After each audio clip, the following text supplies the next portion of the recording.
یو انسیډنټ شوی دی علاقه ده نصرت خیل چې دې کوم د مقدمه دی مالک میر ولد خلق میر دې دا راپورټ کوي چې دغه یو مسجد دی اهل حدیث دې 3:15 باندې کوم چې دا راپورټ کړی دی چې داسې یو دماکه وشوه او بیا فایرنګ اواز و زه چې بهر ووتم ما وکتل د سارې چې 40 باندې نو چا جومات کې یو ګرنیټ خلاص کړی دی فایرنګ شوی دی چې په هغې نه جومات ډېر زیات نقصان ورته رسېدلی دی دې تاڼې ته راغی دا راپورټ وکړو په دې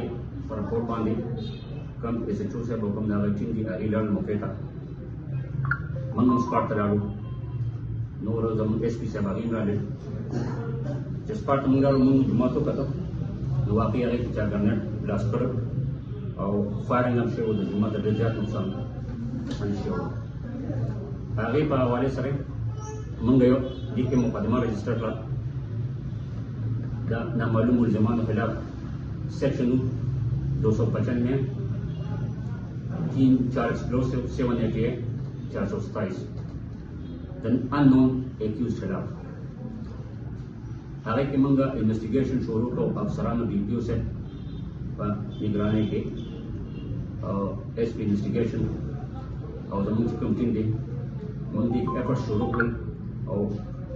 موږ دې نتیجې ته ورسېدو چې دې کې کوم سسپیکټ و کوم د دې سابقه دې سره دغسې ایشوز را روان وو په دې جومات حوالې سره نو موږ هغه سسپیکټ دی کې خپل تفتیش حصه کړه او موږ په دې نتیجه ورسېدو چې بیا دې کې هغې کې فرده په 4 تاریخ باندې دې باقاعده یو 164 مو په عدالت کې د دغه کسانو خلاف بیا دې دعویداري مو کړه چې په هغې کې لطیف خان ولد امیر خان عمر خان ولد اقبال او عبدالمعیز ولد ریاض د دې کسانو ملزمانو خلاف دې باقاعده دعویداري مو کړه او هغه 164 ریکارډ شو دا ملزمان مونږ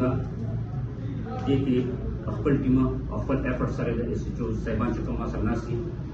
د دې په ایفرټ سره دا ملزمان اریسټ شو او د دې ملزمان نه هغه کلاشینکوف یو پیسټل او یو هینډ ګرنیټ هغه ریکور شو هغه کلاشینکوف کوم باندې چې په دغه جومات باندې فایرنګ شوی او هغه پیسټل هم ریکور شو او یو هینډ ګرنیټ هم موږ ریکور کړو د لطیف نه او باقاعده دوران تفتیش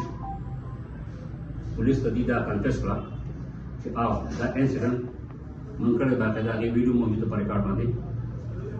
د دې کسټډي موږ کنسرن کورټ ته دې پیش کړو د هغې کسټډي دروځې موږ وغوښته او دوران انټروګیشن دې خپل